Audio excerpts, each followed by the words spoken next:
So something that I have heard before, I haven't really heard it recently, but this has been something that I have heard in the past around people. People have said this to me.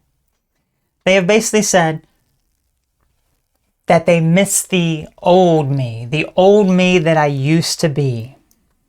How I used to be in the past.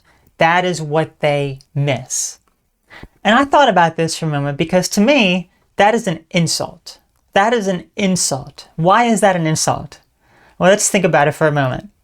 People are saying that because I have grown, I have progressed, I have become a much better person, that I am much more confident in myself, I love myself in a much deeper level, I'm much more stable than I was, that they miss the old me, that I was very unstable, that I was not the perhaps happiest of person, that I had the mental health problems that I was dealing with. That's what they miss. So I thought about that for a moment. I'm like, that's actually very insulting. It's actually very, very insulting. But then I started to realize, I really start to think about why they're saying that. Now, let's think about your own life when it comes to missing things in the past. Missing situations or missing even how people used to be in the past, even if they were not in the greatest of mindset or they had some problems. Let's think about that for a moment. Because that feeling is nostalgia. You have nostalgia for the things in the past. But that has to do with your own life. That should not have to do with the other person's life. So when I'm thinking about this, I'm thinking about what this person is saying, that they miss the old me that I used to be. Instead of viewing it as an insult, saying, oh, you don't like the person I am now, all of the progress that I have made, all of the confidence that I have been able to build within myself, all of the mental health challenges that I've been able to face and overcome, you don't appreciate that, you don't like that. Instead, you wish that I was still struggling, still having these issues in the past, still dealing with these problems. That's what you wish for. But no, that's not necessarily the case. What it is that this person is in their mind thinking about a situation from the past that perhaps we interacted or the way that I used to be, and I was able to resonate with them at that particular point in their life. And because I have grown, because I have been able to come to a much better place within myself, they were not able to do the same. They were not able to go to where I was. So let's visualize this for a moment. If me and this person are climbing steps, there's like 100 steps, and we're walking at the same pace, very, very slow movement up, and we're talking about a whole bunch of certain things, how we deal with certain problems, how we're coping with certain things. I start to move further ahead than they are. Maybe they're going much slower than me. Or maybe they just become stuck and they just stop on some sort of step. But I keep going. I keep going further and further up, becoming a much better person, able to understand things about myself, able to cope with problems in my life. And I look back and I see them halfway down the steps, whereas I am going up further and further and further. That is what they really miss. They miss being on the same level as me. And because I have grown, because I have progressed to a different part in my life, they feel stuck within their life. They are stuck where they are and have not made any progress. I have progressed. So they're no longer on the same level. Like before, this was the level that we were on. And now they've moved up a little bit, but I've gone all the way, up here in terms of my own progression of self-worth or self-love or being able to just be confident with who I am. And as a result, they miss the old me because I used to be on their same level. I used to be a lot like them. But now I'm not like them at all anymore because I am a different person. Every single day I am a different person. I am not the same person I was last week when I came on here as I am today. You know, I am not the same person. Of course, sometimes progress can be very, very slow. You know, like maybe you don't necessarily notice some of these changes or whatever. But just this year, going back to the beginning of January, okay, very, very beginning of January, brand new year. Oh man, completely different person than I am now. I have had so many remarkable things happen in my life, so many things that have just been so unexplainable even. And I'm just like, wow, you know, just like, wow. But if I go back to January, it was just like, you know, if I rewind a year within my life, a whole year back, whew, completely different person a year ago. My gosh. Completely different person that I was a year ago than I am today. It's crazy. So this is why you have to be thinking about your own progression. How are you progressing within your life? Now, I did say that I was going to talk a little bit about how I let go of some of these things that shackle me.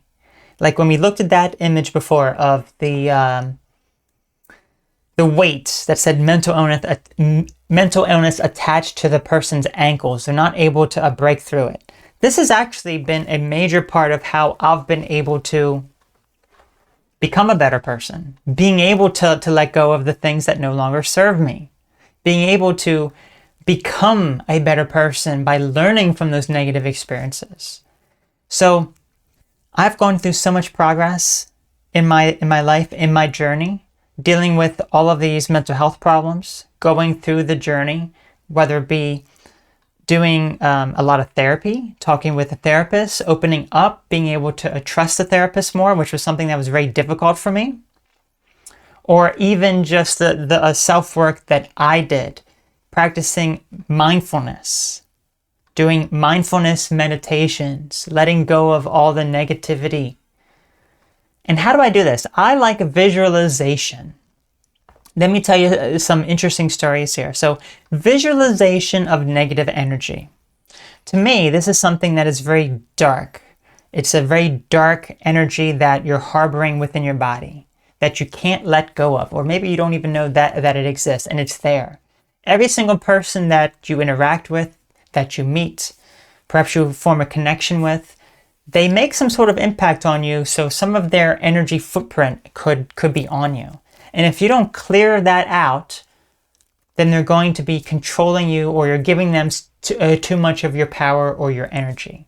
This is something that I am very sensitive to. Personally, this is something that I have noticed, and I have done certain things to, clear out some of this negative energy. And I can tell. Let me tell you this very interesting story. So this was many, many, many years ago. There was someone that I was close to, and then all of a sudden, it was the same sort of situation that I had dealt with many, many times in my life, where they just suddenly stopped talking. They stopped talking, they just abandoned me, and that is when I realized I need to get over these abandonment issues that I have.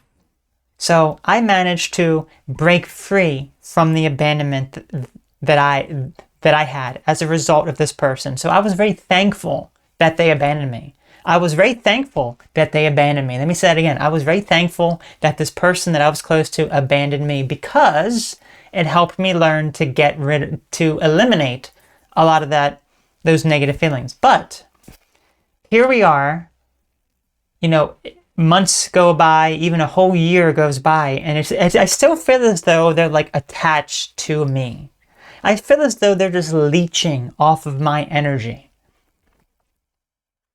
And I'm like, why are they still attached to me? Why are they still leeching off of my energy? Remember now, I have not talked with that person in a year at that point. I had no connection with them. I had nothing.